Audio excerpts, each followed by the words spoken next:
कहाँ माँ के पियर मटिया, कहाँ के कोदारी है,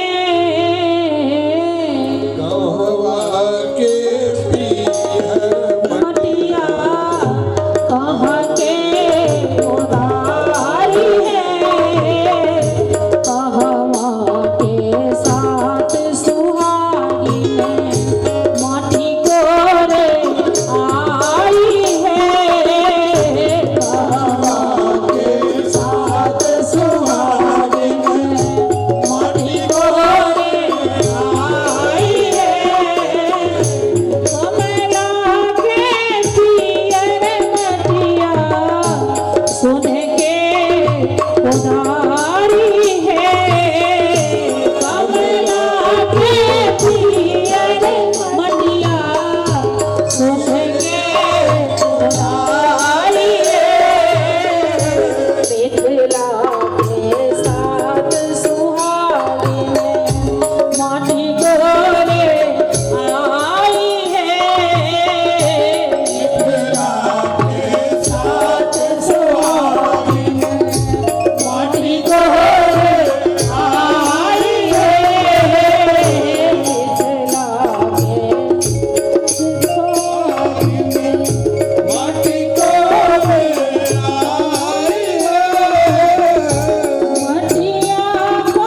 धनुष उठा लिया था। जी 5 वर्ष की सिया जी उन्होंने धनुष उठाया था। जय हो। आपको विश्वास हुआ कि नहीं हुआ? हुआ। मान लीजिए, मान लीजिए। अरे जब सखियां हाथी उठा सकती हैं, घोड़ा उठा सकते, घोड़ा उठा सकती हैं, तो सिया जी ने धनुष उठा लिया। तो कोई आश्चर्य वाली बात नहीं है। जय हो। किशोरी जी की, जय हो। उनकी सखियों की जय हो।